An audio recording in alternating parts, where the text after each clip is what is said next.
वरहमतुल्लाहि बरकातुहू।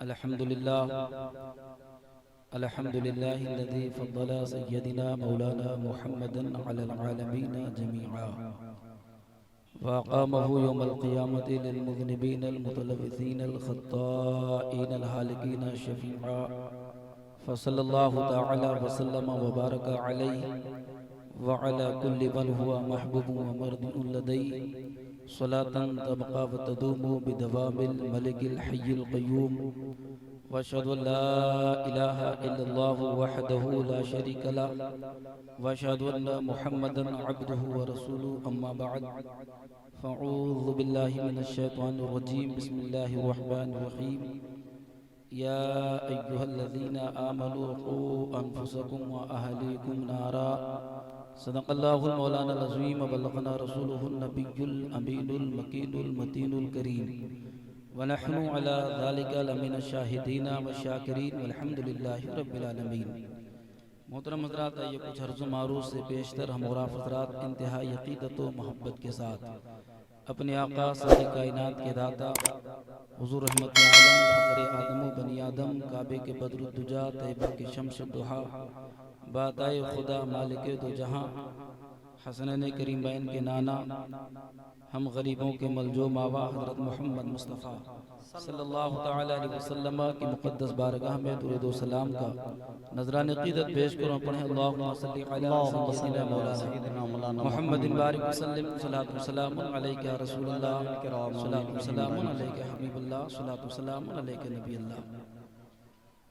हज़रात गिरामियात का ये रूह परवर इजलास बनाम जश्न मसलक आला हज़रत व इस्लाह मुआशरा कॉन्फ्रेंस अपनी तमाम तर कामयाबियों के साथ अपनी मंजिल की तरफ रमा दवा है। अल्लाह जल्ला मज़दूहुल करीम की बारगाह में दुआ है, मौला ताला जिन लोगों ने इस मुक़द्दस महफिल को मुनक़्क़िद किया उनको दुनिया और आखिरत की भलाइयाँ अता फरमाए और सरकार आला हज़रत सरकार हुज़ूर मुफ्ती आज़म हिंद सरकार हुज़ूर ताजुश शरिया और दीगर अकाबिर उलमाए रब्बानीन औलियाए कामिलीन के रूहानी फ़ैज़ व बरक़ात से सबों को माला माल फरमाए और सबों को सच्चा पक्का मुसलमान बन कर के ज़िंदगी गुजारने के तौफ़ीक़ अता फरमाए और मौला तबारक व तआला सबों को नेकियां करने की तौफ़ीक़ अता फरमाए और गुनाहों से बचने की और परहेज़ करने की तौफ़ीक़ अता फरमाए।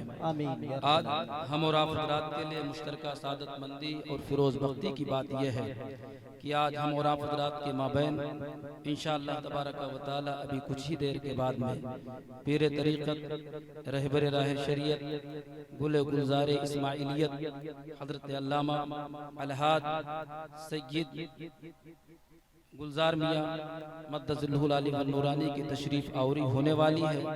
हम और आप हज़रात उनके रुखे ज़ेबा का दीदार करेंगे और उलमाए रब्बानीन के बयानात को सुनकर अपने ईमान व अमल में ताज़गी पैदा करेंगे। आप हज़रात इत्मीनान व सुकून के साथ तशरीफ़ रखें। ये अल्लाह उसके रसूल के ज़िक्र की महफिल है। आपको ये पता है कि इस तरह की महफिलों में बज़ाहिर तो इंसान मौजूद होते हैं, लेकिन अगर मुनक़्क़िद करने वालों की नीयतें अच्छी होती हैं, इरादे अच्छे होते हैं, तो इस तरह की महफिलों में अल्लाह के मुक़द्दस फ़रिश्ते भी तशरीफ़ लाते हैं, अल्लाह के महबूब बंदे भी तशरीफ़ लाते हैं। और अगर कहीं करम हो गया नबियों के नबी का, आकाओं के आका का, रसूलों के रसूल का, तो गुंबद खज़रा में तशरीफ़ फरमा होकर मेरे आका नबी पाक सल्लल्लाहु तआला अलैहि वसल्लम इस तरह की महफिलों को सिर्फ सुनते ही नहीं बल्कि करम फरमा के तशरीफ़ भी ले आते हैं। इसलिए हम और आप हज़रात के लिए बड़ी फिरोज़ बख्ती की बात है, बड़ी सादतमंदी की बात है कि गाज़ीपुर और क़ुर्ब जवार के खुशअक़ीदा मुसलमानों ने हम और आप हज़रात के लिए मौका फराहम किया कि आज की शब में इकट्ठा होकर के इज्तिमाई शक्ल में हम और आप हज़रात अल्लाह उसके रसूल का जिक्र सुन सकें, सुना सकें। अल्लाह ताला सबों के कारोबार में, रोज़ी रोटी में, इल्म व अमल में बेपनाह बरकतें अता फरमाए और सबों को बुजुर्गान दीन के मिशन पर अमल करने की तौफ़ीक़ रफ़ीक़ अता फरमाए। पढ़िए दुरूद शरीफ अल्लाहुम्मा सल्लि अला सय्यिदिना मौलाना मुहम्मदिन बारिक वसल्लम सलातु व सलामुन अलैका या रसूलल्लाह सलातु व सलामुन अलैका या हबीबल्लाह। मेरे इमाम आपके इमाम सरकार आला हज़रत इमाम अहमद रज़ा खान फ़ाज़िल बरेलवी रज़ियल्लाहु ताला अन्हु इरशाद फरमाते हैं, बंदा मिलने को करीबे हजरत कादिर गया, बंदा मिलने को करीबे हजरत कादिर गया, लुम्हे बातिन में गुमने जलवे जाहिर गया, लुम्हे बातिन में गुमने जलवे जाहिर गया, और तेरी मर्जी पा गया सूरज फिरा उल्टे कदम, तेरी मर्जी पा गया सूरज फिरा उल्टे कदम। आप हजरत गौर से सुनने की कोशिश करेंगे। सरकार आला हजरत ने अकीदे का शेर दिया है। आज वो लोग जिनका पायजामा जरूरत से ज्यादा ऊंचा होता है, कुर्ते कुछ ज्यादा ही लंबे होते हैं, उनके बारे में आप हजरात को पता है। आपके पड़ोसी में कुछ लोग रहते हैं, अल्लाह ताला उन सबों से हम सबों को बचने की तौफीक अता फरमाए। उनका ये कहना है कि जिनका नाम मोहम्मद याली है, माज़ल्ला सुम्मा माज़ल्ला, वो किसी चीज के मालिक को मुख्तार नहीं। लेकिन आला हजरत सरकार का अकीदा देखो, वो बयान फरमाते हैं, तेरी मर्जी पा गया सूरज फिरा उल्टे कदम, तेरी मर्जी पा गया सूरज फिरा उल्टे कदम, तेरी उंगली उठ गई माह का कलेजा चिर गया, तेरी उंगली उठ गई माह का कलेजा चिर गया। माह बोलते हैं चांद को। अब आप हज़रात को पता होगा कि मेरे आका नबी पाक सल्लल्लाहु ताला अलैहि वसल्लम की मर्जी पा करके डूबा हुआ सूरज पलट आया। हुजूर की उंगली मुबारक का इशारा पा करके 14वीं रात का चांद दो हिस्सों में तकसीम हो गया। आप हज़रात ये बताइए, डूबे हुए सूरज को पलटाना और 14वीं रात के चांद को दो हिस्सों में तकसीम करना, ये किसी बेबस का काम है, किसी बेइख्तियार वाले का काम है। आप कहोगे नहीं नहीं, इतना बड़ा काम करना ये हर कसो नाकस के बस की बात नहीं है, बल्कि वही कर सकता है जिसको अल्लाह तबारक व तआला ने हाकिम आला और मुख्तार दो जहां बनाया है, सारी कायनात का मरकज अकीदत बनाया है। आज आप देखते होंगे इस दुनिया में जमीन के ऊपर बहुत सारे लोग हैं जो अपने इख्तियारात और अपनी कुदरत और अपनी कुव्वत के लोहे मनवाने की कोशिश करते हैं। लेकिन आप कभी उनसे कहो कि तुम लोग अगर बहुत ताकतवर बनना चाहते हो, बहुत पावरफुल बनना चाहते हो और अपने दावे में तो सच्चे हो, तो तुम किसी दिन सूरज से मन्नत करो, किसी दिन सूरज से समाजत और गुजारिश करो कि सूरज एक दिन तो ऐसा कर हमारे लिए 1 घंटा अपने मुकर्रर टाइम से लेट में निकल, जरा ताखीर से निकल। या किसी दिन आप सूरज से कहो कि ऐ सूरज एक दिन ऐसा कर हमारे लिए 1 दिन 1 घंटा लेट में डूब। तो आप हज़रात ये बताइए, क्या सूरज किसी का कहना मानेगा, किसी की मर्जी का ख्याल करेगा, किसी की बात में आएगा? आप हज़रात चाहे जितनी कोशिशें कर डालें, आप हज़रात तो छोड़ दीजिए, अगर अपने वक्त का प्रधानमंत्री भी हो, अपने वक्त का सीएम भी हो, अपनी पूरी ताकत और कुव्वत लगा डाले और ये कहे सूरज से कि हमारी हुकूमत तो पूरे हिंदुस्तान पर है, हिंदुस्तान के लोगों पर है, एक दिन ऐ सूरज ऐसा कर अपने मुकर्रर टाइम से थोड़ा सा लेट में निकल या अपने मुकर्रर टाइम से थोड़ा सा लेट में डूब, तो सूरज उनका भी कहना नहीं मानेगा। अब आप हज़रात का क्या जवाब होगा? मतलब साफ है कि सूरज किसी की मर्जी का ख्याल नहीं करता है, सूरज किसी के मंशा का ख्याल नहीं करता है। सूरज ने आज तक अगर किसी की मर्जी का ख्याल किया है तो आमीना के लाल की मर्जी का, नबियों के नबी की मर्जी का। तो सूरज निकल आए, नबी जब चाहे ले तो सूरज चुप। नारे तकबीर, नारे रिसालत, मसलके आला हजरत इस्लाहे माशरा कॉन्फ्रेंस। नारे तकबीर, नारे रिसालत। वाह वाह वाह। आला हजरत सरकार कहते हैं, मोमिन उनका क्या हुआ, अल्लाह उसका हो गया। वाह वाह। मोमिन उनका क्या हुआ, अल्लाह उसका हो गया। काफिर उनसे क्या फिरा, अल्लाह ही से फिर गया। काफिर उनसे क्या फिरा, अल्लाह ही से फिर गया। वो लोग जो हुजूर से मुसावात का दावा करते हैं, हुजूर से बराबरी का दावा करते हैं, हुजूर के इल्म गैब का इनकार करते हैं, हुजूर के इख्तियारात का इनकार करते हैं, हुजूर की अज़मतों का इनकार करते हैं, आप हज़रात उनसे दूर रहने की कोशिश करो, उनसे दूर होने की कोशिश करो। इसलिए कि ऐसे लोग सिर्फ देखने में तो मुसलमान मुसलमान हो सकते हैं, लेकिन हकीकत में वो काफिर हैं, हकीकत में वो मुर्तद हैं, हकीकत में वो बेईमान हैं। और जो बेईमान होता है, जो मुर्तद होता है, जो काफिर होता है, उसके यहाँ तो निकाह करना ना तो जायज है, उसके यहाँ ना तो शादी करना जायज है, उनके यहाँ ना तो खाना खाना जायज है, उनसे ना तो मुसाफा करना जायज है, ना तो उनसे मुआनका करना जायज है, ना तो उनका जनाजा पढ़ना जायज है, ना तो उनके पीछे नमाज पढ़ना जायज है, ना तो उनके साथ किसी तकरीब में शामिल होना जायज है। इसलिए मुसलमानों, मसलक आला हजरत और इस्लाह मुआशरा कॉन्फ्रेंस में आए हो तो ये अकीदा और ज़हन व फिक्र लेकर के जाओ कि आज की तारीख से हम किसी देवबंदी के यहाँ शादी नहीं करेंगे, किसी बदअकीदा के यहाँ रिश्ता नहीं करेंगे, किसी बदअकीदा से सलाम नहीं करेंगे, किसी बदअकीदा से मुसाफहा नहीं करेंगे, किसी बदअकीदा के साथ खाना नहीं खाएंगे, किसी बदअकीदा का जनाजा नहीं पढ़ेंगे, किसी बदअकीदा के पीछे नमाज नहीं पढ़ेंगे, बल्कि हम तो यही कहेंगे कि खाक हो जाए या तू जलकर, मगर हम तो रज़ा जब तक दम है जिक्र उनका सुनाते हैं। वाह वाह माशाअल्लाह माशाअल्लाह, वाह बहुत अच्छे माशाअल्लाह, जिंदाबाद जिंदाबाद, वाह अल्लाह सलामत रखे माशाअल्लाह माशाअल्लाह, बहुत अच्छे, वाह। आला हज़रत सरकार क्या कहते हैं, मोमिन उनका क्या हुआ, अल्लाह उसका हो गया। ये हम और आप के नसीबे की बात है कि हुजूर का हो करके, हुजूर के दामन करम से वाबस्ता हो करके, हुजूर से सच्ची मोहब्बत करके हम और आप को अल्लाह की मारिफत हासिल हो जाती है, परवरदिगार आलम की रजा हासिल हो जाती है।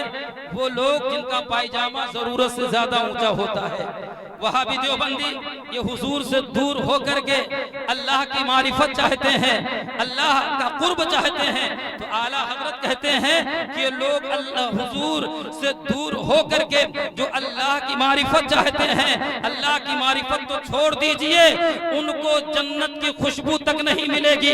ऐसे लोगों के लिए दुनिया भी तबाह है और ऐसे लोगों के लिए आखिरत भी बर्बाद है। हक है माशाअल्लाह। अल्लाह तबारक व तआला हम सबों को सही मानों में सरकार आला हजरत के मसलक पर कायम व दायम रह करके जिंदगी गुजारने के तौफीक रफीक अता फरमाए और तमाम बदअकीदों से, गुस्ताखाने रसूल से, गुस्ताखाने औलिया से दूर रह करके जिंदगी गुजारने की तौफीक रफीक अता फरमाए। मेरे इमाम, आपके इमाम सरकार आला हजरत अल्लाह रब्बुल इज्जत की बारगाह में हुजूर के वास्ते से दुआ करते हैं कि वास्ता प्यारे का ऐसा हो कि जो सुन्नी मरे, वास्ता प्यारे का ऐसा हो कि जो सुन्नी मरे, यूं ना फरमाए तेरे शाहिद कि वो फाजिर गया, यूं ना फरमाए तेरे शाहिद कि वो फाजिर गया। मेरे इमाम, आपके इमाम सरकार आला हजरत अल्लाह रब्बुल इज्जत की बारगाह में हुजूर का वास्ता दे करके दुआएं करते हैं, या अल्लाह मेरे नबी के सदक़े में ऐसा हो कि जो भी सुन्नी सहीउल अकीदा दुनिया से कूच करे, जो भी सुन्नी सहीउल अकीदा मुसलमान दुनिया से जाए तो कुछ ऐसा करके जाए कि जो गवाही देने वाले फरिश्ते हैं वो फरिश्ते रब की बारगाह में ये न कहें कि अल्लाह ये दुनिया से जाने वाला बंदा गुनहगार होकर के गया है, ये दुनिया से जाने वाला बंदा सियाकार होकर के गया है, ये दुनिया से जाने वाला बंदा बेवफा होकर के गया है, ये दुनिया से जाने वाला बंदा मुजरिमों निकम्मा होकर के गया है, ये दुनिया से जाने वाला बंदा खतावार होकर के गया है। ये ना कहें, बल्कि वो फरिश्ते रब की बारगाह में यूं कहें कि अल्लाह ये वो सुन्नी मुसलमान है, ये वो पाकीज़ा मुसलमान है, दुनिया में अपनी जिंदगी इस तरीके से गुजारता रहा कि मौला जिस तरीके से तेरे अहकाम थे उसके मुताबिक अमल करता गया, जिस तरीके से तेरे रसूल का फरमान था उसके मुताबिक जिंदगी गुजारता गया। मतलब यह है कि ये बंदा दुनिया से मुत्तकी होकर के गया है, परहेजगार होकर के गया है, नेकूकार होकर के गया है, साले और अच्छा होकर के गया है। अब अगर ये गवाही फरिश्ते बंदे मोमिन के लिए रब की बारगाह में दे दें तो याद रखना ऐसा वो बंदे मोमिन होता है जिसकी दुनिया भी कामयाब होती है, कब्र भी कामयाब हो जाती है और सारे मुश्किल मकामात आसान होते हैं। वाह वाह वाह माशाअल्लाह माशाअल्लाह, वाह। मुसलमानों, इस्लाह मुआशरा कॉन्फ्रेंस में आए हो हम और आप हज़रात को अपने अंदर इस्लाह पैदा करने की जरूरत है, अपने अंदर सुधार पैदा करने की जरूरत है, अपने अंदर से कमियों को दूर करने की जरूरत है। ईमान और अकीदे को मजबूत करने के बाद में हम और आप हज़रात को अमल के मैदान में उतरने की जरूरत है। तब हम और आप हज़रात सही मानों में कामयाबी कामरानी हासिल करेंगे। आज ये भी आप देखते होंगे, जब हम और आप हज़रात अल्लाह वालों के नाम पर जलसे करते हैं, कभी हमने जलसा किया मसलक के आला हज़रत कॉन्फ्रेंस, कभी हमने फैजान तादुश शरिया के नाम पे जलसा किया, कभी सरकार हुजूर मुफ्ती आजम हिंद के नाम से जलसा किया, कभी सरकार हुजूर मदीनुल औलिया के नाम से जलसा किया, कभी सरकार शुएबुल औलिया के नाम से जलसा किया। तो बहुत एतराज करने वाले करते हैं कि तुम इन लोगों के नाम से जलसे करते हो, इन लोगों के दम भरते हो, इन लोगों से अकीदतें रखते हो, तुम्हें इनसे क्या मिलेगा, तुम्हें इनसे क्या फायदा होगा। तो ए गौसो ख्वाजा रजा के चाहने वालों, अल्लाह वालों से मोहब्बतें करने वालों, सुन लो, इन अल्लाह वालों का मकाम इतना अज़ीमुश्शान है कि अगर इनसे अकीदत बरकरार रही, इनके नक्शे कदम पर अमल करते रहे, तो इंशाअल्लाह तबारक व तआला हमारी दुनिया भी बन जाएगी और हमारी आखिरत भी बन जाएगी। मेरे इमाम ने आज से 100 साल पहले फरमाया था, तेरे गुलामों का नक्शे कदम है राहे खुदा, तेरे गुलामों का नक्शे कदम है राहे खुदा, वो क्या बहक सके जो ये सुराग है। वाह वाह वाह, नारे तकबीर, नारे रिसालत, मसलके आला हजरत, फैजाने आला हजरत व इस्लाहे माशरा कॉन्फ्रेंस, नारे तकबीर, नारे रिसालत।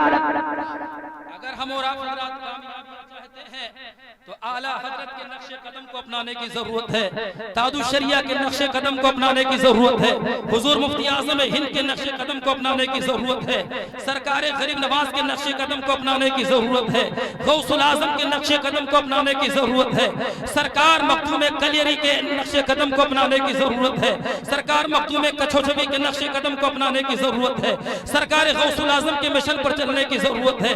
इंशाअल्लाह तबारक व तआला इन अल्लाह वालों के सदक़े में हमारा बेड़ा यहाँ भी पार हो जाएगा और इंशाअल्लाह ताला वहाँ भी पार हो जाएगा।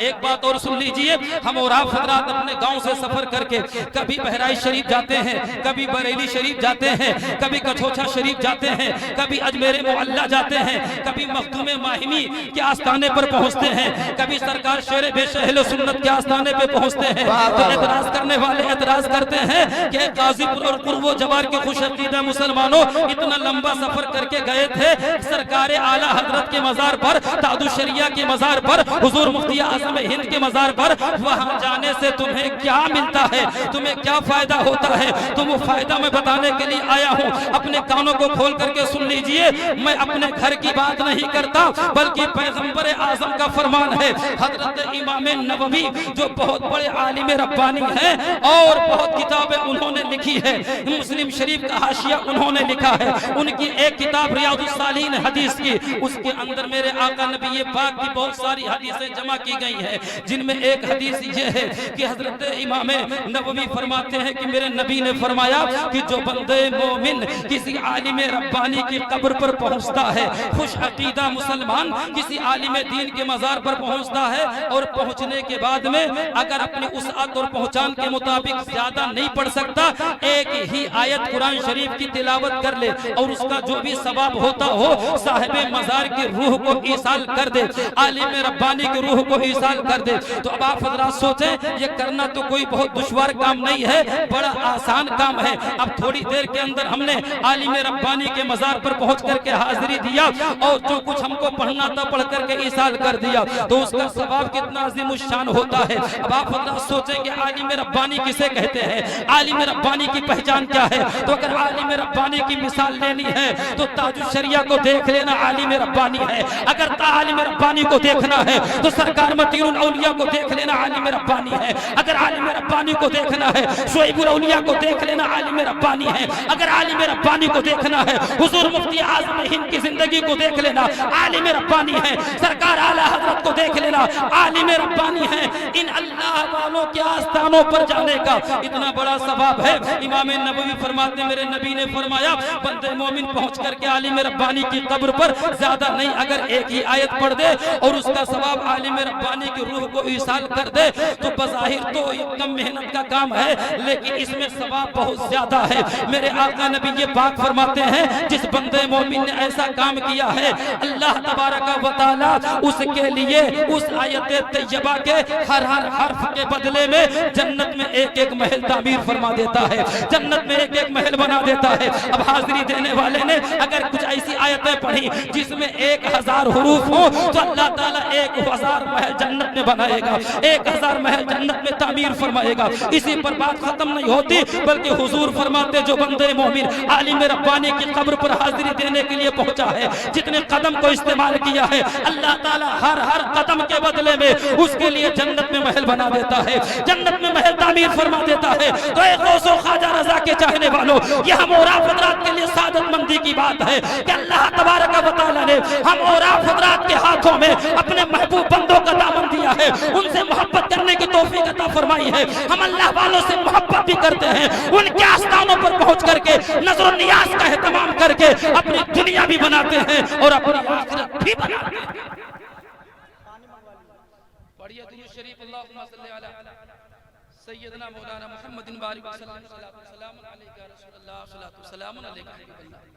हज़रात गिरामी, ये अल्लाह वालों से मोहब्बत का मामला, लेकिन मोहब्बत का ये मतलब नहीं कि हम जलसा एक मर्तबा साल में कर लें, नजर नियाज का एहतमाम कर लें और अल्लाह वालों के मिशन से दूर रहें, नमाजों से दूर रहें, रोज़ों से दूर रहें, सदकातुल खैरात से दूर रहें, नेकियों से दूर रहें और गुनाहों को कसरत से करते रहें।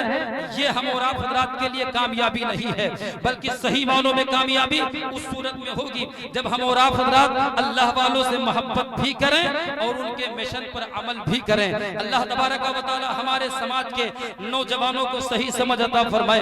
आज आप देखते होंगे हमारे और आपके समाज में कितने ऐसे नौजवान हैं जो नारा लगाएंगे आला हजरत का दामन नहीं छोड़ेंगे, नारा लगाएंगे तादुश शरिया का दामन नहीं छोड़ेंगे, नारा लगाएंगे मुफ्ती आजम हिंद का दामन नहीं छोड़ेंगे, नारा लगाएंगे शेर बेश अहले सुन्नत का दामन नहीं छोड़ेंगे, नारा खूब लगाएंगे।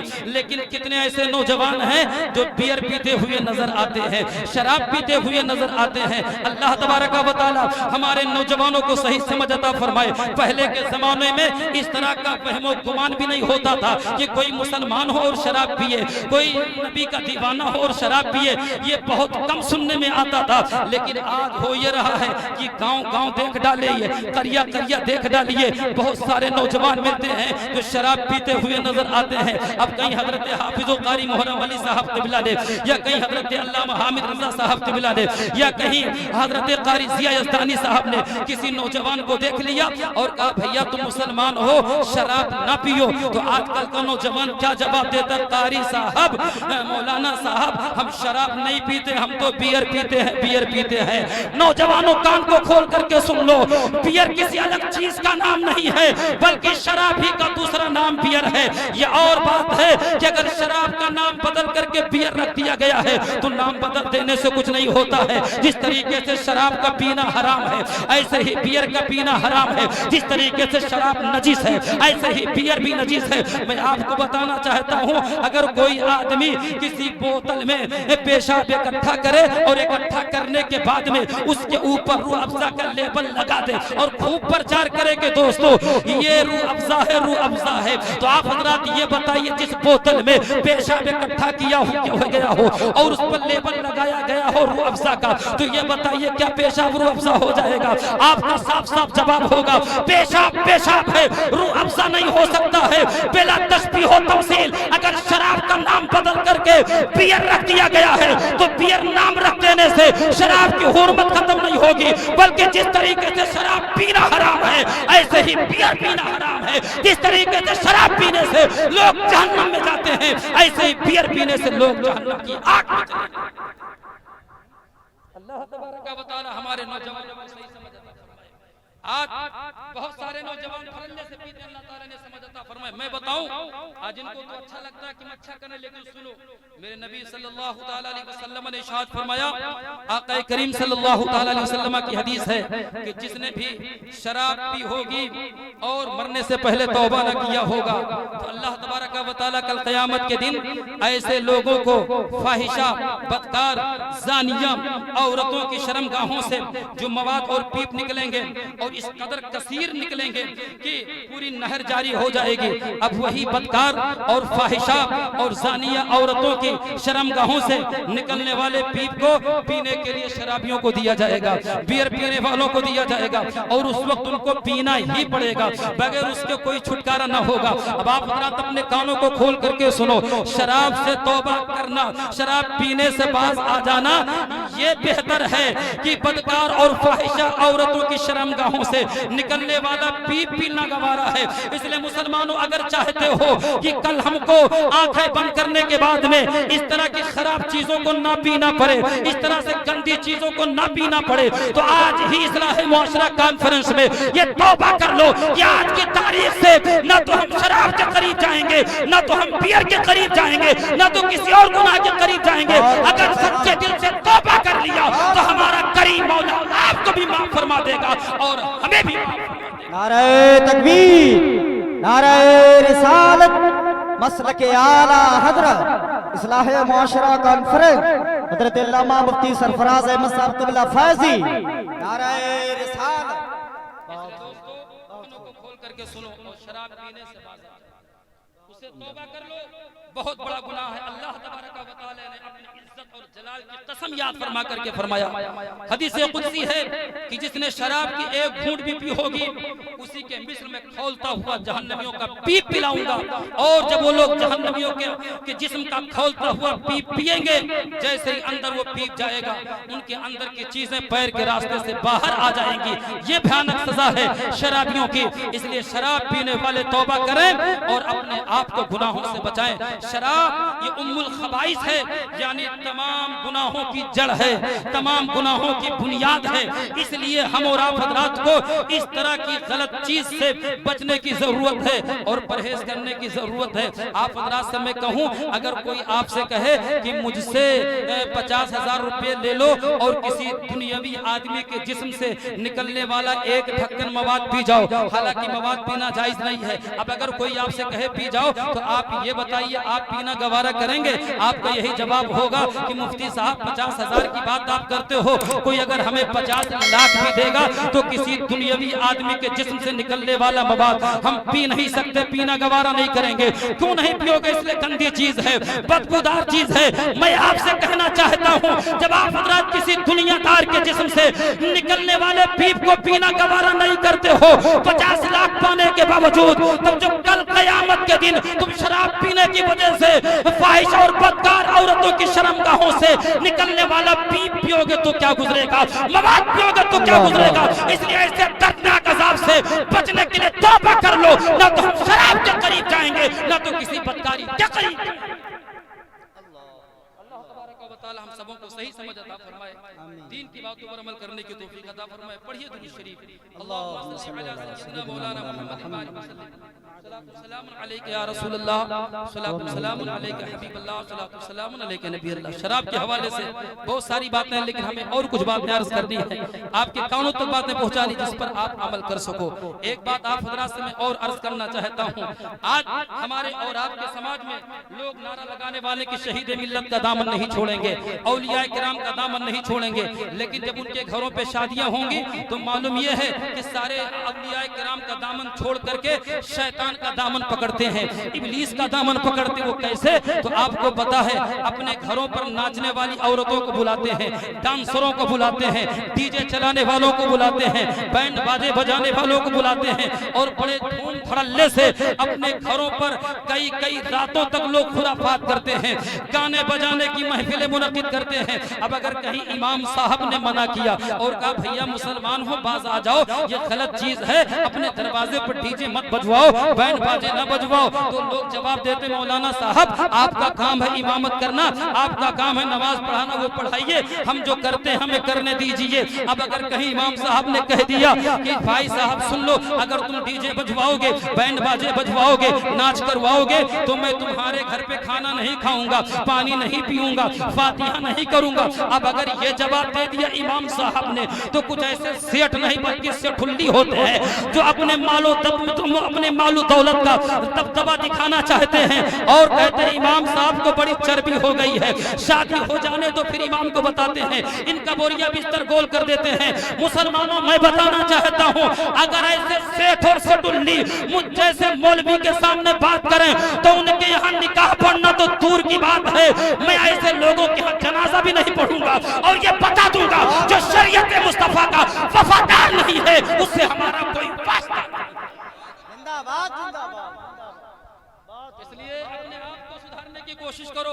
हम और आप हजरात के मरकज़ अक़ीदत बरेली शरीफ सरकार ताजुश शरिया की नूर नजर लख्त जिगर काज़िल क़ुज़ात फिल हिंद हजरत अल्लामा असद रज़ा मुक़द्दसुल अली बन नूरानी का ये हुक्म है और लेटर पे लिख करके आया है। साथ ही साथ वहाँ के जानशीन हजरत अल्लामा मुफ्ती हसन रज़ा साहब का ये फतवा है कि जिसके यहाँ शादी के मौके पर डीजे बजे, जिसके यहाँ शादी के मौके पर बैंड बाजे बजे, जिनके यहाँ शादी ब्याह के मौके पर खुराफात हो या वो लोग शादी के मौके पर जहेज मांगे, ज्यादा तादाद में बारात लेकर के जाएं तो हुजूर सरकार ताजुश शरिया अलैहि रहमत व रिज़वान के लख्त जिगर काज़िल क़ुज़ात फिल हिंद ने हुक्म सादिर फरमाया और वहाँ के सज्जादा नशीन अल्लामा मुफ्ती हसन रज़ा खान साहब ने ये हुक्म सादिर फरमाया कि ऐसी बारात में, ऐसी शादी में वलमा शिरकत भी न करें, उनके यहाँ निकाह भी न पढ़ें, उनके यहाँ कोई ऐसा काम भी न करें। अब मैं पूछना चाहता हूँ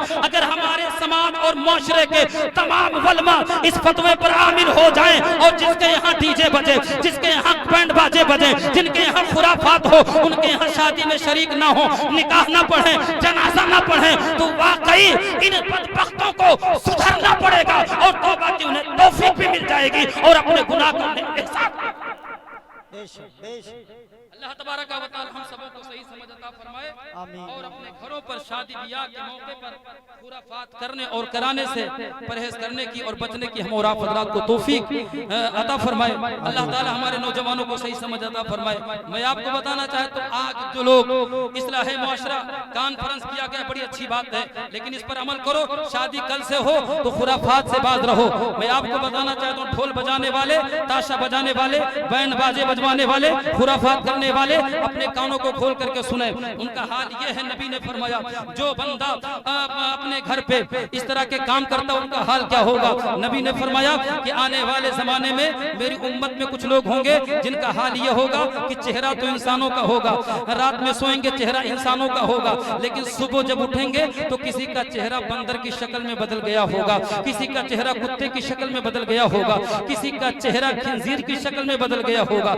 आका करीम ने जब इतना बयान फरमाया सहाबा के जिस्म के रोंगटे खड़े हो गए। हुजूर की बारगाह में अर्ज करते या रसूल अल्लाह ये लोग जिनका चेहरा इन खराब जानवरों की शक्ल में बदलेगा, ऐ मेरे आका क्या ये लोग कलमा पढ़ने वाले होंगे, क्या वो लोग मुसलमान होंगे, क्या वो लोग ईमान वाले होंगे। मेरे नबी ने फरमाया हाँ हाँ वो कलमा पढ़ने वाले होंगे, मुसलमान होंगे, लेकिन फिर भी उनका चेहरा इन खराब जानवरों की शक्ल में मरने से पहले दुनिया ही में बदल जाएगा। सहाबा जब इतना सुनते हैं तो उनके जिस्म के रोंगटे खड़े हो गए, उनके जिस्मों पर कभी तारी हो गई। अर्ज करते या रसूल अल्लाह उन लोगों का जुर्म क्या होगा, उन लोगों की कमी और कोताही क्या होगी जिसकी वजह से इन खराब जानवरों की शक्ल में उनके चेहरे बदलेंगे। तो मेरे नबी ने फरमाया था कि मेरे सहाबा सुनो उनकी कमी ये होगी कि वो लोग आने वाले जमाने में गाने और नाचने वाली औरतों के दीवाने हो जाएंगे, गाने और नाचने वाले मर्दों के दीवाने हो जाएंगे, आलाते मौसीकी के दीवाने हो जाएंगे, यानी बैंड बाजे के दीवाने होंगे, डीजे के दीवाने होंगे, खुराफात के दीवाने होंगे और उनका कोई काम बगैर इनके नहीं होगा। तो वही लोग होंगे जब रात में सोएंगे तो चेहरा इंसानों का होगा, लेकिन सुबह जब उठेंगे तो किसी का चेहरा बंदर की शक्ल में, किसी का चेहरा कुत्ते की शक्ल में, किसी का चेहरा खंजीर की शक्ल में बदल गया होगा। ऐ गौसो ख्वाजा रज़ा के चाहने वालों अपने कानों को खोल करके सुन लो, ये किसी दुनियादार का फरमान नहीं है, किसी नेता और प्रधान का कौल नहीं है। आज कहा कल बदल गया। ये मेरे नबी का फरमान है जो कल भी हक था, आज भी हक है और हमेशा तक हक रहेगा। जमाना बदल सकता है, सूरज पूरब के बजाय पश्चिम से निकल सकता है, लेकिन मेरे नबी ने जो फरमा दिया वो हरगिज़ नहीं बदल सकता। तभी तो कहने वालों को कहना पड़ा है कौले मोहम्मद कौले खुदा, फरमान ना बदला जाएगा, बदलेगा जमाना लाख मगर कुरान ना बदला जाएगा। नाराए तकबीर, नाराए रिसालत, मसलके आला हजरा इस्लाह मुआशरा कॉन्फ्रेंस हजरत अल्लामा मुफ्ती सरफराज अहमद साहब क़िबला, नाराए रिसालत। इन चीजों के आशिक दीवाने होंगे, डीजे बैंड बाजे खुराफात, नाचने गाने वाली औरतें, नाचने गाने वाले मर्द के दीवाने होंगे। तो वही लोग होंगे रात में सोएंगे चेहरा इंसानों का, सुबह उठेंगे मरने से पहले चेहरा बंदर का, चेहरा कुत्ते का, चेहरा शक्ल का चेहरा सुअर का हो जाएगा। अब आप जरा सोचो, मरने से पहले इन खराब जानवरों की शक्ल में चेहरा बदल जाए, कितने बड़े शर्म की बात है, कितने बड़े वईद की बात है, कितने बड़े अजाब की बात है। इसलिए इस्लाह मुआशरा कॉन्फ्रेंस करने वालों, आज की तारीख से तय कर लो कि हमारे गांव और एरिया में जो कोई शादी ब्याह के मौके पर नाच करवाएगा, डीजे बजवाएगा, बैंड बाजे बजवाएगा, हम पूरी कमेटी वाले उसकी ना तो शादी में दावत खाएंगे, ना तो बारात में शिरकत करेंगे, ना तो और किसी चीज में हिस्सा लेंगे। अगर पूरी कमेटी वाले इस बात के लिए अड़ गए तो इन डीजे बजाने वालों को तौबा भी करना पड़ेगा, पास भी आना पड़ेगा, अपने गुनाहों पर शर्मसार। अल्लाह तबारक व तआला हम सबों को सही मानों में शादी ब्याह के मौके पर, अकीका खतना के मौके पर इन तमाम खिलाफ शरअ बातों से बचने की तौफीक अता फरमाए, परहेज करने की तौफीक अता फरमाए। पढ़िए दुरूद शरीफ, अल्लाहुम्मा सल्ली अला सय्यिदना मौलाना मुहम्मद बारिक वसल्लम अलैहि या रसूलल्लाह सल्लल्लाहु अलैहि वसल्लम। एक वबा हमारे और आपके समाज में और पाई जाती है आज इस दौर में। आप देख रहे होंगे पहले के जमाने में ये था कि माँ बाप ने जहाँ रिश्ता तय कर दिया, लड़का उस रिश्ते को मंजूर कर लेता था और ज्यादा उसमें चूं चरा नहीं करता था। लेकिन अब क्या होता है, नतीजा ये निकलता है कि जब तक लड़का खुद से देख नहीं लेता और देखने के बाद में मामला तय तमाम नहीं कर लेता, उस वक्त तक रिश्ते को तय नहीं करता। दूसरी बात यह है, रिश्ता अगर तय हो भी गया तो कितने ऐसे नौजवान हैं अभी शादी होने को 2 साल बाकी है, मोबाइल के जरिए से बातें कर रहे हैं, घंटों तक बातें होती हैं।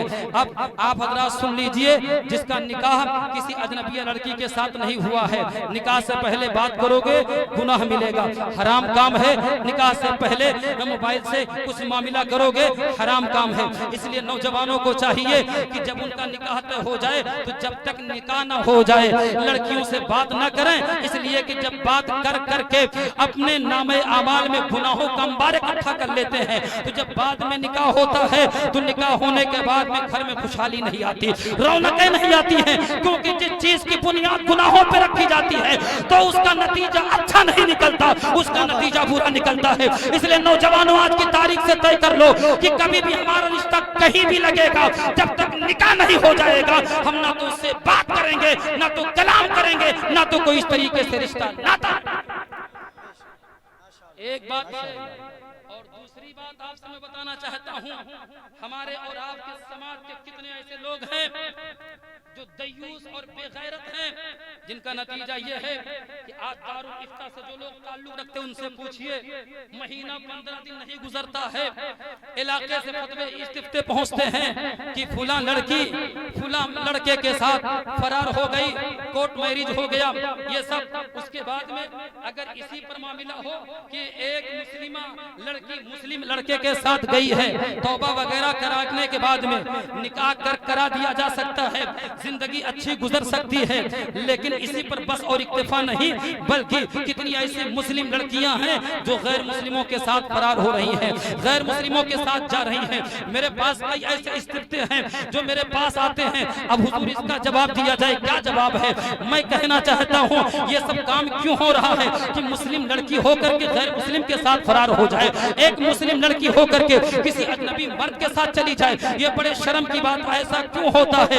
सुन लो, इसकी सबसे बड़ी वजह यह है कि आज माँ बाप में से कितने ऐसे बेगैरत लोग हैं जिन्होंने अपनी जवान लड़कियों को मोबाइल दे दिया है। अब मोबाइल दे दिया जवान लड़कियों को जिनका निकाह नहीं हुआ है, तो वो बात किससे करेगी आपको पता है। जब उसका निकाह नहीं हुआ तो अपने शौहर से बात नहीं करेगी, किसी अजनबी मर्द को अपना दोस्त बनाएगी और उससे बातचीत करेगी। बातचीत करते करते मामला यहाँ तक पहुँचता है कि एक दिन वो फरार हो जाती है। तब पहुँचते हैं उलमाए किराम के पास, हजरत गजब हो गया, हमारी इज्जत लुट गई, अब हमको क्या किया जाए, अब हमसे हमारी इज्जत का जनाजा निकल गया। हजरत कोई रास्ता बताइए, हमारी लड़की फुला आदमी के साथ फरार हो गई।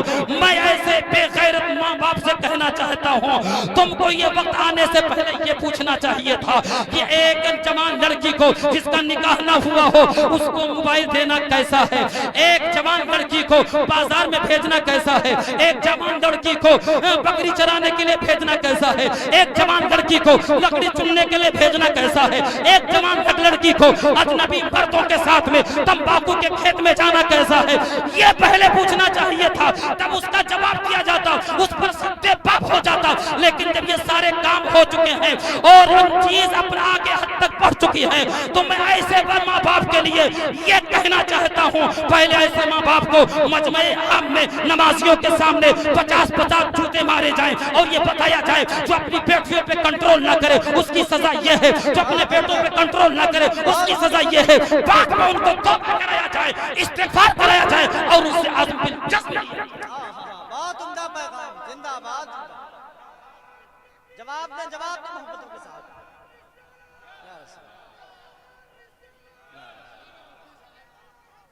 माशाअल्लाह, जिंदाबाद जिंदाबाद, बहुत उम्दा बयान, माशाअल्लाह, इस्लाही बयान, माशाअल्लाह।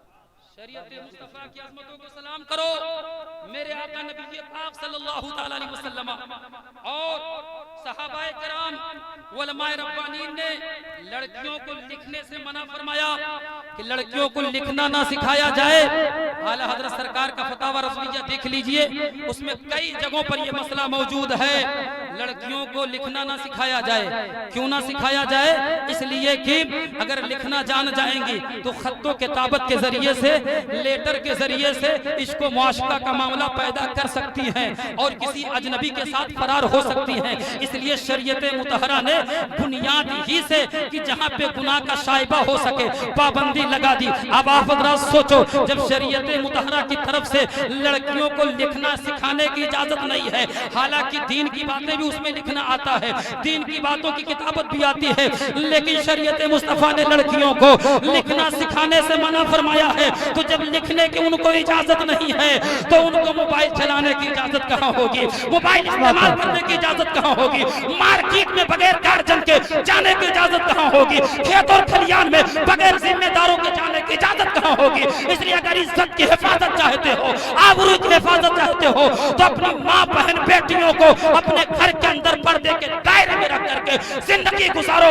इंशाअल्लाह तुम्हारी इज्जत भी महफूज हो जाएगी, तुम्हारी कब्र भी रोशन हो जाएगी और जन्नत में आला मकाम। माशाअल्लाह माशाअल्लाह, बहुत उम्दा पैगाम, माशाअल्लाह। शरीफ अल्लाहुम्मा सल्ली अला सय्यिदिना मुहम्मदिन बारिक सल्लल्लाहु सलातु सलाम अलैका या सल्लल्लाहु अलैहि वसल्लम, सलाम अलैका या रसूल अल्लाह, नबी अल्लाह। सल्लल्लाहु तआला अलैहि वसल्लम। शरीयत मुतहरा ने मेकअप करने से मना नहीं किया। मेकअप औरतें लड़कियां कर सकती, लेकिन कब? जब उनका निकाह हो चुका हो तब अपने शौहरों के लिए मेकअप वो कर सकती। फुल मेकअप करो कोई दिक्कत नहीं है, लेकिन आप हज़रात ये बताइए, जब उनको शादी की तकरीब में कहीं जाना होता है, कहीं अकीके की तकरीब में जाना होता है, कहीं बाजार में जाना होता है, तो फुल मेकअप करके और उसके साथ में सर बिल्कुल खुला हुआ, जिस्म पर वो कपड़ा जिसे कपड़ा कहना ही मुनासिब नहीं, बल्कि आपको पता है वो नेट वाला कपड़ा। नेट वाला कपड़ा कौन सा होता है आपको मालूम है? मच्छरदानी का बना हुआ कपड़ा, जिसको पहनने के बाद में आपको पता है वो कपड़ा कोई बहुत मामूली दाम का नहीं आता, 10,000 का, 15,000 का, 20,000 का वो कपड़ा आता है। अब अगर कहीं औरतों ने जिद कर लिया, उनके शौहरों ने ना दिलाया, तो खाना पीना बंद कर देती हैं शौहरों के लिए, बातचीत भी बंद कर देती हैं। इस तरह से बेहया बेगैरत किस्म की औरतें हैं, अल्लाह ताला उन्हें सही समझ अता फरमाए। मैं आपसे बताना चाहता हूँ वो नेट वाला कपड़ा जिसको पहनने के बाद में इन औरतों के पूरे बाजू दिखाई देते हैं, अगर आप चाहो तो उनके बाजू का एक एक रोंगटा देख सकते हो। इसी पर बात खत्म नहीं होती, बल्कि पीठ का हिस्सा दिखाई देता है, सीने का हिस्सा दिखाई देता है, सर तो बिल्कुल खुला ही रहता है। अब इसके बाद में बिल्कुल फुल मेकअप के साथ में आ रही हैं मजमा में, सबके साथ आना जाना कर रही। बताओ किसको दिखाना मकसद है? क्या अपने शौहर को दिखाना मकसद है? शौहर को दिखाना मकसद नहीं है, बल्कि अजनबी मर्दों को दिखाना मकसद है, गैरों को दिखाना मकसद है। और मेरे आका नबी पाक ने मेराज के शब में, मेराज की रात में देखा उन औरतों को जो औरतें अपने जिस्म की दिखावा करती थी और अपने जिस्म को गैरों को दिखाया करती थी, अजनबी मर्दों को दिखाया करती थी। मेरे नबी ने देखा कि वो औरतें जहन्नम में अपने जिस्म को नोच नोच करके खा रही हैं, अपने बदन के गोश्त को खा रही हैं। हुजूर ने जब ये मंजर देखा तो जिब्रील से पूछा था इनका क्या जुर्म है? तो जिब्रील अमीन अर्ज करते या रसूल अल्लाह, इनका जुर्म ये है कि ये औरतें दुनिया में अपने जिस्म की नुमाइश गैरों के सामने किया करती थी, अजनबी मर्दों को दिखाया करती थी, जिसकी वजह से इन्हें ये सजा दी गई है, ये अजाब दिया गया है। मुसलमानों, मैं कहना चाहता हूँ अगर कल की औरतें अपने बदन को दिखाएं, अपने जिस्म की बनावट और साख को दिखाएं तो उनको ऐसा अजाब हो सकता है। तो अगर आज कल की औरतें भी ये काम करेंगी तो उससे भी ज्यादा भयानक अजाब उन्हें वहां भी दिया जाएगा, कब्र में भी दिया जाएगा। इसलिए आज की तारीख से तौबा कर लें कि कभी भी वो कपड़ा ना पहनेंगे जिससे हमारे जिस्म की बेपर्दगी हो। हम वो कपड़ा पहनेंगे जो अल्लाह वालियों का कपड़ा था, अल्लाह की मुकद्दस बंदियों का कपड़ा था। अगर उसको तुमने अपनाया तो इंशाअल्लाह तुम्हारा अंजाम किसी नाचने वाली औरत के साथ नहीं होगा, बल्कि रसूल की शहजादी खातून जन्नत फातिमा।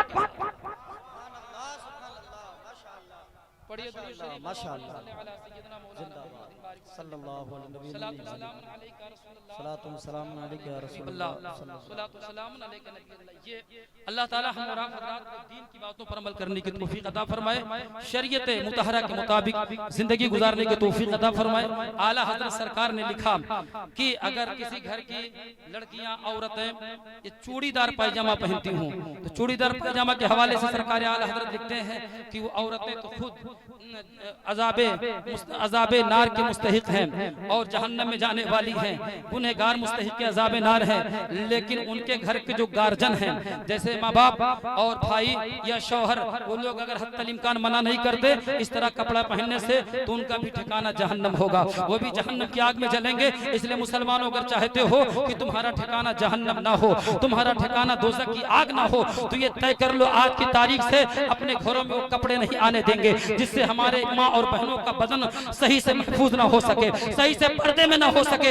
ये हम और आप हज़रात को करना होगा, अमल करना होगा, तब हमारे समाज में इस्लाह पैदा होगी, हमारे मुआशरे में इस्लाह पैदा होगी और हम और आप हज़रात फसाद से बच पाएंगे। वरना याद रखो आने वाले जमाने में और भी ज्यादा इससे खतरनाक तरीके से हम अजाब में मुब्तला हो सकते हैं, गुनाहों में मुब्तला। अल्लाहुम्मा सल्ली अला सय्यदना मौलाना मुहम्मद बारिक वसल्लम सलाम अलैका या रसूल अल्लाह सलाम अलैका। एक और बात, आज हम ही और आप हज़रात में से लोग नारा लगाएंगे मतीनुल औलिया का दामन नहीं छोड़ेंगे, शुएबुल औलिया का दामन नहीं छोड़ेंगे, आला हजरत का दामन नहीं छोड़ेंगे, गौसे आज़म का दामन नहीं छोड़ेंगे, हुसैन पाक का दामन नहीं छोड़ेंगे।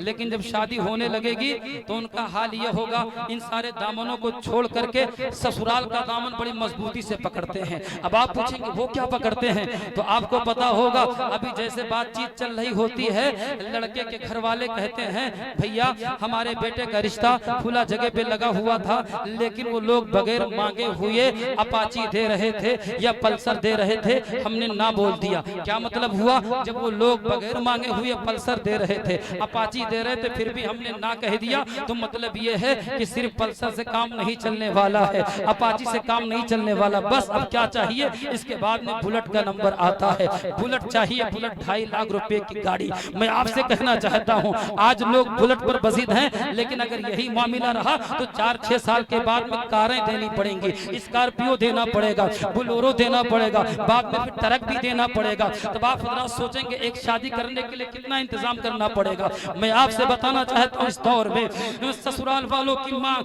आज लड़के वालों की मांग को पूरी करने के लिए लड़की वाले सिर्फ कर्जा ही नहीं लेते हैं बल्कि वक्त पड़ जाता है तो वो लोग सूद पर भी पैसे ले लेते हैं, सूद पर भी रुपए उठाते हैं। मैं आपसे अर्ज करना चाहता हूँ, आज लड़के वालों की ख्वाहिश को बरकरार रखने के लिए लड़की वाले सूद पर पैसे लेकर के बुलेट देते हैं, लेकिन सुनो जो सूद लेते हैं उनका अंजाम कितना बुरा होगा। मेरे आका नबी पाक ने इरशाद फरमाया, अर्रिबा सबऊना जुज़अन ऐसा हुआ अय्यन का रजुल रजुल उम्महु। आका ने फरमाया कि सूद का लेना, सूद का खाना ऐसे 70 गुनाहों के बराबर है, जिनमें से सबसे हल्के दर्जे का गुनाह यह है कि कोई आदमी अपनी माँ के साथ बदकारी करे, कोई आदमी अपनी माँ के साथ बदफेली करे। आप हजरात को पता है बदकारी करना किसी की भी साथ हो ये बहुत बड़ा गुनाह है, शरअन भी गुनाह है और कानूनन भी गुनाह है। माँ के साथ बदकारी हो तो और बहुत बड़ा गुनाह है। हुजूर क्या फरमाते हैं कि जिसने सूद खाया और सूद का इस्तेमाल किया तो ऐसे 70 गुनाहों के बराबर है, जिनमें कम दर्जे का गुनाह यह है कि कोई बंदा अपनी माँ के साथ बदकारी करे। अब आप हजरात सोचो, जो लोग शादी ब्याह के मौके पर सूद लेते हैं वो कितने बड़े मुजरिम और निकम्मा है। इसलिए आज की तारीख से तय कर ले, कभी भी हम सूद के करीब नहीं जाएंगे, कभी भी रिश्वत के करीब नहीं जाएंगे। अगर इसको अपना लिया तो तुम्हारे लिए यहाँ भी कामयाबी है, तुम्हारे लिए वहां।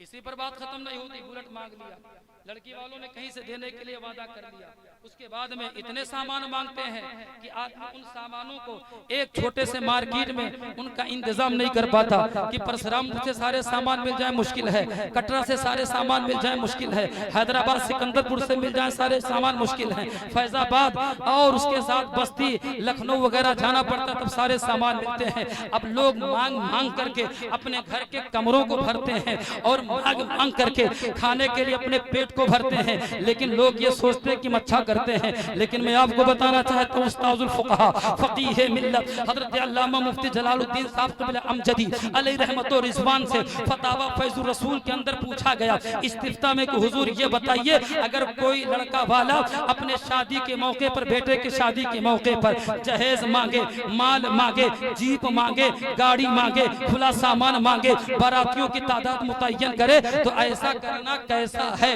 ये जब सवाल करने वाले ने सवाल किया तो हजरत मुफ्ती साहब क़िबला अलैहि रहमत व रिज़वान ने जवाब दिया कि सवाल करने वालों सुनो, ऐसा करना सिर्फ नाजायज ही नहीं है बल्कि बहुत बड़ा गुनाह है और हराम है और जहन्नम में ले जाने वाला अमल है। उसके बाद में लिखते हैं कि जिस बंदे ने शादी के मौके पर यह तय कर लिया कि हमें मोटरसाइकिल चाहिए, हमें फुला सामान चाहिए, हम इतनी बारातियों की तादाद में आएंगे, उनको खिलाओगे तब निकाह होगा, ऐसा करने वाले रिश्वत खाते हैं, रिश्वत घूस लेते हैं, घूस। और रिश्वत खाने और घूस लेने वालों के बारे में नबी का फरमान नकल करते हैं कि नबी ने फरमाया अर्राशी वल मुर्तशी किलाहुमा फिन्नार, रिश्वत लेने वाले, रिश्वत खाने वाले ये जहन्नमी और दोज़खी हैं, इनका ठिकाना जहन्नम। अब आप सोचो आज कितने ऐसे लोग हैं जो अपनी शादी के मौके पर ये कहते हो अपनी लड़की वालों से कि हमें किसी चीज की जरूरत नहीं है, हम कुछ नहीं मांगते, आपकी जो मर्जी हो दे दो। ये कहने वाले बहुत कम मिलेंगे, लेकिन मांगने वाले बहुत ज्यादा मिलेंगे। मैं आपसे बताना चाहता हूँ, मांग करके अपने घर का कमरा भरने वालों, अपने पेट को भरने वालों, बज़ाहिर दुनिया के सामान से भरते हो लेकिन हकीकत में जहन्नम की आग से भरते हो। इसलिए इस्लाह मुआशरा कॉन्फ्रेंस में आए हो, आज की तारीख से तय कर लो, अज़्म बिल जज़्म कर लो, कभी भी लड़की वालों के दरवाजे से हम कोई चीज न मांगेंगे, न बुलेट मांगेंगे, न गाड़ी मांगेंगे, न फ्रिज मांगेंगे, न कूलर मांगेंगे, न कोई और चीज मांगेंगे। अगर हमें मांगना ही होगा तो ससुराल के दरवाजे से ना मांग करके गौसो ख्वाजा रज़ा के आस्थाने से मांगेंगे, मतीनुल औलिया के आस्थाने से मांगेंगे, ताजुश शरिया के आस्थाने से मांगेंगे। अगर यहाँ से आप मांगोगे तो आपको दोनों जहां की दौलत। अल्लाह ताला हम और आप हज़रात को सही समझ अता फरमाए और शादी ब्याह के मौके पर हम और आप हज़रात को सूझबूझ से काम करने की तौफीक अता फरमाए।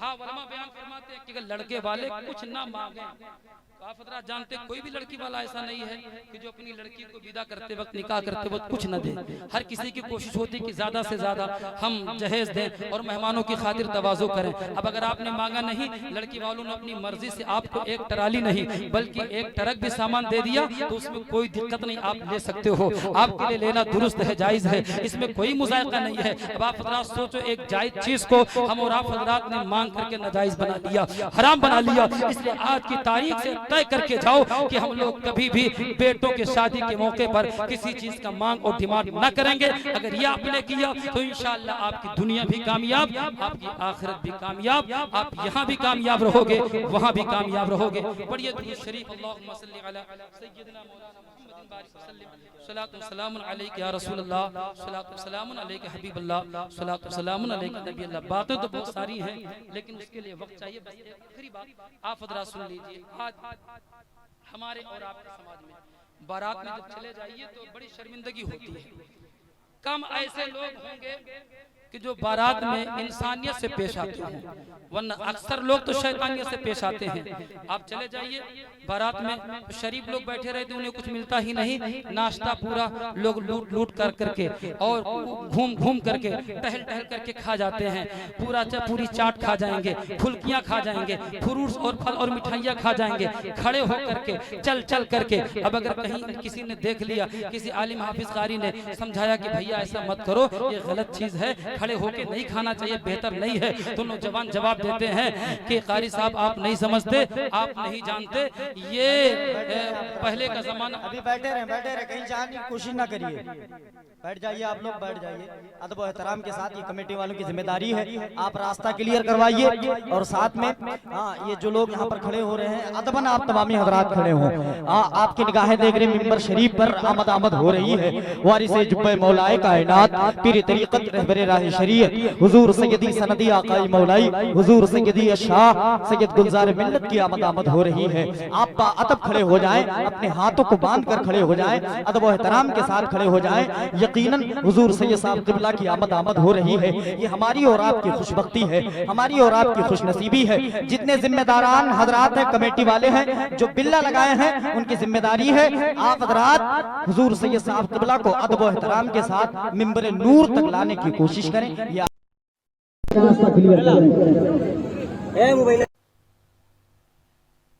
साइड हो जाएं आप हजरात, जैसा कह रहे हैं कमेटी वाले वैसा आप करिए। हाँ, साइड हो जाएं, साइड हो जाएं, माशाअल्लाह।